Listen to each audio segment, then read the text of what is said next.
अगर भारत से अरावली पर्वत मिट गए तो क्या उत्तर भारत रेत में दब जाएगा? क्या थार का मरुस्थल दिल्ली तक पहुंच जाएगा? आज सेव अरावली सिर्फ एक नारा नहीं, यह समय की चेतावनी है, क्योंकि इंसान उस पहाड़ को मिटाने चला है जिसका इतिहास इंसान से भी पुराना है। अरावली जो हवा को रोकती हैं, पानी को थामती हैं और जीवन को बचाती हैं, आज कागजी परिभाषाओं में सिमटाई जा रही हैं। यह कहानी विकास बनाम विनाश की है और सवाल बस एक है, अगर अरावली नहीं रही तो हमारा कल क्या बचेगा? अरावली पर्वत कोई साधारण पहाड़ी श्रृंखला नहीं है, यह भारत की भूगर्भीय स्मृति है, धरती का जीवित इतिहास, जहां हिमालय एक नवीन वलित पर्वत है जो आज भी टेक्टोनिक प्लेटों की टक्कर से ऊंचा उठ रहा है, वहीं अरावली एक प्राचीन पर्वतमाला है, इतनी पुरानी कि इसका जन्म प्री कैम्ब्रियन युग में हुआ था। यह वह समय था जब न जीवन था, न पेड़, न इंसान, सिर्फ उबलती धरती और बनती हुई चट्टानें। अरावली तब खड़ी थी जब इंसान का नामो निशान भी नहीं था। यह पर्वत श्रृंखला हजारों नहीं बल्कि करोड़ों वर्षों से इस भूमि की रक्षा करती आ रही है। समय के साथ हवा चली, बारिश हुई, नदियां बहीं और अरावली धीरे धीरे घिसती चली गई। इसी लंबे अपरदन की वजह से आज इसकी ऊंचाई कम दिखती है। इसी कारण भूगोल में इसे अवशिष्ट पर्वत कहा जाता है। लेकिन कम ऊंचाई का मतलब कम महत्व नहीं होता। अरावली कमजोर नहीं हुई, वह बस बहुत पुरानी है। यह वह पहाड़ है जिसने रेगिस्तान को रोका, हवाओं को थामा और उत्तर भारत को सांस लेने लायक बनाया। आज अगर कोई इसे सिर्फ मीटर में नापने की कोशिश करता है तो वह अरावली नहीं बल्कि इतिहास को माप रहा है, और इतिहास कभी स्केल से नहीं नापा जाता। आज जब हम अरावली को देखते हैं तो कई लोग एक सवाल पूछते हैं, ये पहाड़ इतने छोटे क्यों हैं? इस सवाल का जवाब छिपा है समय में। अरावली नई नहीं है, यह हिमालय की तरह आज नहीं बन रही। यह करोड़ों साल पहले बन चुकी थी और तब से प्रकृति ने इस पर अपना काम किया है। हवा ने इसकी चोटियों को घिसा, बारिश ने इसकी चट्टानों को काटा, नदियां इसके शरीर से रास्ता बनाकर बहती रहीं। इस निरंतर प्रक्रिया को भूगोल में कहते हैं अपरदन या इरोजन। हजारों नहीं, लाखों नहीं बल्कि करोड़ों वर्षों तक चले इस अपरदन ने अरावली की ऊंचाई को धीरे धीरे कम कर दिया। जहां हिमालय आज भी उठ रहा है, वहीं अरावली बहुत पहले स्थिर हो चुकी थी। और जब कोई पर्वत स्थिर होता है तो प्रकृति उसे धीरे धीरे वापस मिट्टी में बदलने लगती है। यही कारण है कि अरावली आज एक सतत ऊंची श्रृंखला की तरह नहीं दिखती। बीच बीच में गैप हैं, कुछ हिस्से पहाड़ी हैं, कुछ समतल हो चुके हैं, लेकिन यह टूटन कमजोरी नहीं है, यह उम्र का प्रमाण है। समस्या तब शुरू होती है जब इंसान इस प्राकृतिक अपरदन को अपने स्वार्थ से तेज कर देता है। अवैध खनन, जंगलों की कटाई और अंधाधुंध निर्माण से प्रकृति ने अरावली को करोड़ों साल में बदला। इंसान उसे कुछ दशकों में मिटाने पर तुला है, और यही फर्क है प्राकृतिक बदलाव और मानव विनाश के बीच। अरावली पर्वत को समझने के लिए सिर्फ इतिहास नहीं, उसका भूगोल समझना भी जरूरी है। अरावली की शुरुआत होती है गुजरात से। यह राजस्थान के हृदय को चीरती हुई हरियाणा से गुजरती हैं और अंत में दिल्ली में रायसीना हिल, राष्ट्रपति भवन के पास जाकर शांत हो जाती हैं। इसकी कुल लंबाई लगभग 692 किलोमीटर है, लेकिन इस पूरी लंबाई का सबसे बड़ा बोझ राजस्थान उठाता है, करीब 550 किलोमीटर। यानी लगभग 80 से 85% अरावली सिर्फ राजस्थान में स्थित हैं। यही कारण है कि सेव अरावली की सबसे तेज आवाज राजस्थान से उठती है। अरावली की सबसे ऊंची चोटी है गुरु शिखर, जो माउंट आबू में स्थित है।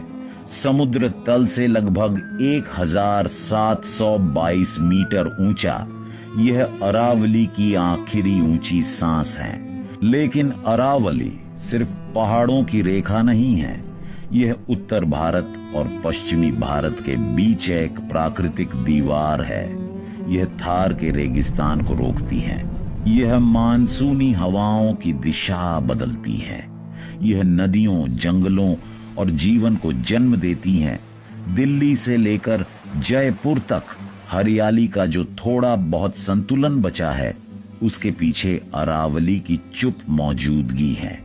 अगर यह रीढ़ टूटी तो भारत का संतुलन भी टूटेगा। अरावली का नक्शे से मिटना सिर्फ भूगोल का नुकसान नहीं होगा, यह भविष्य का नुकसान होगा। नवंबर 2025, एक तारीख जिसने अरावली के भविष्य पर एक बड़ा सवालिया निशान लगा दिया। भारत के पर्यावरण, वन और जलवायु परिवर्तन मंत्रालय ने सुप्रीम कोर्ट में एक रिपोर्ट पेश की। यह रिपोर्ट चल रहे एक ऐतिहासिक मुकदमे से जुड़ी थी, TN गोदावर्मन केस। यह वही केस है जिसने भारत में वन संरक्षण की दिशा तय की थी। इसलिए जब इस केस में अरावली से जुड़ी रिपोर्ट सामने आई तो पूरे देश की नजरें उस पर टिक गईं। सुप्रीम कोर्ट ने पर्यावरण मंत्रालय की इस रिपोर्ट को स्वीकार कर लिया और यहीं से बहस शुरू हुई। रिपोर्ट का दावा था कि अरावली एक सतत अखंड पर्वत श्रृंखला नहीं है। लंबे समय के अप्रदन के कारण इसमें कई जगह गैप बन चुके हैं।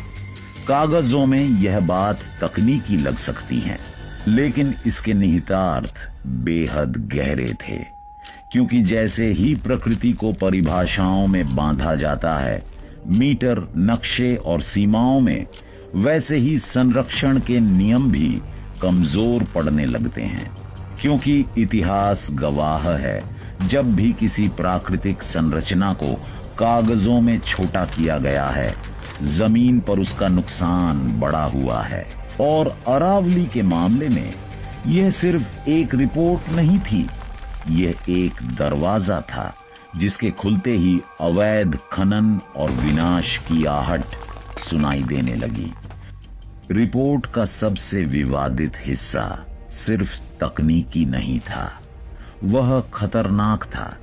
रिपोर्ट में कहा गया, अगर किसी पहाड़ी की ऊंचाई 100 मीटर से कम है तो उसे अरावली पर्वत श्रृंखला का हिस्सा नहीं माना जाएगा। सुनने में यह एक साधारण मापदंड लगता है, लेकिन अरावली के संदर्भ में यह एक विनाशकारी रेखा थी, क्योंकि अरावली कोई नई पर्वतमाला नहीं है। करोड़ों साल के अपर्दन ने इसकी ऊंचाई पहले ही कम कर दी है। कई स्थानों पर यह पहाड़ की तरह नहीं, उठी हुई जमीन की तरह दिखती है। अब अगर ऊंचाई ही पहचान बन जाए तो अरावली का अधिकांश हिस्सा कागजों से गायब हो जाएगा। विशेषज्ञों के अनुसार अगर 100 मीटर की यह शर्त लागू हो गई तो राजस्थान की लगभग 90% अरावली कानूनी रूप से अरावली नहीं रहेगी। और जब कोई क्षेत्र अरावली नहीं रहेगा तो उस पर लागू वन संरक्षण अधिनियम, खनन प्रतिबंध और पर्यावरणीय नियम अपने आप कमजोर पड़ जाएंगे। यह ठीक वैसा ही है जैसे सड़क से हेलमेट का नियम हटा दिया जाए, दुर्घटना अपने आप बढ़ जाती है। प्रकृति को मीटर और स्केल में बांधना सबसे बड़ी भूल है, क्योंकि अरावली सिर्फ ऊंचाई नहीं, एक प्राकृतिक प्रणाली है, और जब प्रणाली को तोड़ा जाता है तो उसका असर सिर्फ पहाड़ पर नहीं, पूरे देश पर पड़ता है। कागजों पर अरावली को हटाना सिर्फ शब्दों का खेल नहीं होता, यह जमीन पर तबाही का संकेत होता है। जैसे ही कोई क्षेत्र अरावली पर्वत श्रृंखला की परिभाषा से बाहर होता है, वैसे ही उस पर लागू सख्त पर्यावरणीय कानून ढीले पड़ने लगते हैं, और यहीं से अवैध खनन की असली कहानी शुरू होती है। खनन कंपनियां पहाड़ को पहाड़ नहीं देखती, वे उसे सिर्फ पत्थर और मुनाफा मानती हैं। जैसे ही कानूनी सुरक्षा हटती है, पहाड़ों को काटा जाने लगता है रातों रात। राजस्थान पहले ही अवैध खनन की मार झेल चुका है। अगर अरावली की पहचान कमजोर हुई तो खनन खुलेआम होगा। इसके साथ साथ जंगल साफ होंगे, सड़कें कटेंगी और निर्माण बिना रोक टोक बढ़ेगा। यह सिर्फ पर्यावरण का नुकसान नहीं होगा, यह पानी, हवा और जमीन तीनों पर सीधा हमला होगा। जब पहाड़ कटते हैं तो पानी रुकता नहीं, वह बहकर निकल जाता है। ग्राउंड वाटर रिचार्ज खत्म हो जाता है, और फिर शहर कहते हैं जल संकट अचानक क्यों बढ़ गया। असल में यह अचानक नहीं होता, यह योजनाबद्ध अनदेखी का नतीजा होता है। अरावली को कागजों से हटाने का मतलब है भविष्य से सुरक्षा हटाना, और जब प्रकृति से सुरक्षा हटा दी जाती है तो आपदा आने में देर नहीं लगती। अरावली पर्वत उत्तर भारत के लिए एक अदृश्य दीवार है, एक ऐसी दीवार जो थार के रेगिस्तान को आगे बढ़ने से रोकती है। थार का मरुस्थल सिर्फ रेत नहीं है, यह चलती हुई तबाही है। हवा के साथ उड़ती रेत जहां जहां जाती है, वहां जीवन को धीरे धीरे दबा देती है। आज अरावली इस रेत के सामने एक ढाल की तरह खड़ी है। यह हवाओं की गति को तोड़ती है, रेत को थामती है और उत्तर भारत को मरुस्थलीकरण से बचाती है। लेकिन अगर अरावली को काट दिया गया, अगर यह दीवार टूट गई, तो थार की रेत राजस्थान में नहीं रुकेगी, वह हरियाणा की ओर बढ़ेगी, दिल्ली की हवा में घुल जाएगी, और उत्तर भारत का बड़ा हिस्सा धीरे धीरे रेगिस्तान बनने लगेगा। इसके साथ बढ़ेंगी धूल भरी आंधियां, लू की तीव्रता, और सांस लेना भी एक संघर्ष बन जाएगा। यह सिर्फ मौसम का बदलाव नहीं होगा, यह जीवन शैली का संकट होगा। खेती की जमीन बंजर होने लगेगी, पानी मिट्टी में टिकेगा नहीं, और लोग पूछेंगे सब कुछ इतना सूखा क्यों हो गया। उस समय जवाब साफ होगा, क्योंकि अरावली नहीं रही। रेगिस्तान को रोकने वाला जब ढा जाता है तो हरियाली को बचाने वाला कोई नहीं बचता। अरावली का सबसे बड़ा योगदान हवा या रेत नहीं, पानी है।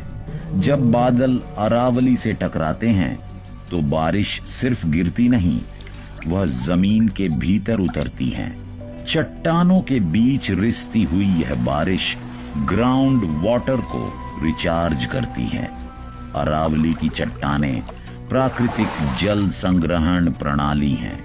यहीं से निकलती हैं कई छोटी बड़ी नदियां जो खेतों, जंगलों और शहरों को जिंदगी देती हैं।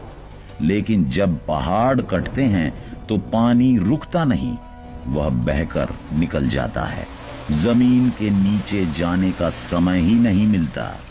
नतीजा, कुएं सूखने लगते हैं, हैंडपंप जवाब दे देते हैं और शहर टैंकरों पर निर्भर हो जाते हैं। अरावली के जंगल सिर्फ पेड़ नहीं हैं, वे तापमान को संतुलित करते हैं, मिट्टी को बांध कर रखते हैं और हजारों जीव जंतुओं को आश्रय देते हैं। अगर अरावली खत्म हुई तो जैव विविधता भी खत्म होगी। पक्षी, जानवर, कीट सब धीरे धीरे गायब होने लगेंगे।